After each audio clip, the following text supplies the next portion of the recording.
தற்போது கிடைத்துள்ள அண்மை செய்தி. அதிமுக பொதுச் செயலாளராக எடப்பாடி பழனிசாமியை தேர்தல் ஆணையம் அங்கீகரித்ததை மறுபரிசீலனை செய்யக்கூடிய வழக்கு தற்போது தள்ளுபடி செய்யப்பட்டுள்ளது. கூடுதல் விவரங்களோடு இணைகிறார் தலைமை செய்தியாளர் சிவா. சிவா, வணக்கம். விவரங்கள்.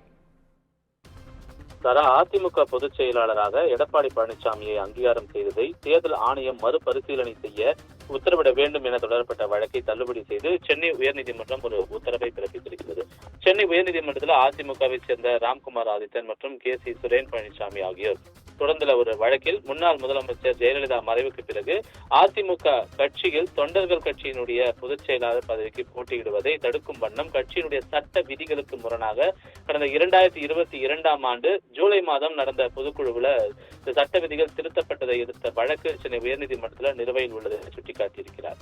இந்த வழக்கு நிலுவையில் இருக்கும் நிலையில தேர்தல் ஆணையம் கடந்த 2023ஆம் ஆண்டு ஏப்ரல் மாதம் நீதிமன்ற தீர்ப்புகளுக்கு கட்டுப்பட்டது என்ற நிபந்தனையுடன் எடப்பாடி பழனிசாமியை அதிமுக பொதுச் செயலாளராக அங்கீகாரம் செய்தது மட்டுமின்றி கட்சி விதிகளில் திருத்தங்களையும் அங்கீகாரம் அளித்ததாக தெரிவித்திருந்தனர். இதனை எதிர்த்து டெல்லி உயர்நீதிமன்றத்தில் வழக்கு தாக்கல் செய்துள்ளதாகவும் இந்த சூழ்நிலையில கட்சியினுடைய எதிர்காலம் மற்றும் தொண்டர்களுடைய உரிமையை பாதுகாக்கக்கூடிய வகையில் தேர்தல் ஆணையம் தனது திருத்தப்பட்ட கட்சி விதிகளில் பொதுக்குழு மாற்றங்கள் செய்ததை எடப்பாடி பழனிசாமியை பொதுச் செயலாளராக அங்கீகரித்ததை மறுபரிசீலனை செய்ய தேர்தல் ஆணையத்திடம் மனுக்கள் அளித்துள்ளதாகவும் அந்த மனுவில் அவர் குறிப்பிட்டிருக்கிறார்கள். அந்த மனுக்களினுடைய அடிப்படையில மனுக்கள் குறித்து நேரில் விளக்கம் அளிக்கவும் வழக்கு ஆவணங்களை அளிக்கவும் அதன் அடிப்படையில் உரிய முடிவு எடுக்க தேர்தல் ஆணையத்திற்கு உத்தரவிட வேண்டும் என அந்த மனுதாரர்கள் கேட்டுக் கொண்டிருந்தனர். இந்த வழக்கு நீதிபதிகள் சுப்பிரமணியன் மற்றும் குமரப்பன் ஆகியோர் அமர்வு முன்பு இன்று விசாரணைக்கு வந்தபோது ஏற்கனவே இதேபோல் வழக்கில் உத்தரவிடப்பட்டுள்ளதாகவும் இது விளம்பரத்திற்காக தொடரப்பட்ட வழக்கு என்று கூறி வழக்கை விசாரணைக்கு எடுத்துக்கொள்ள முடியாது என்று தெரிவித்து தள்ளுபடி செய்து நீதிபதிகள் உத்தரவு பிறப்பித்திருக்கின்றனர்.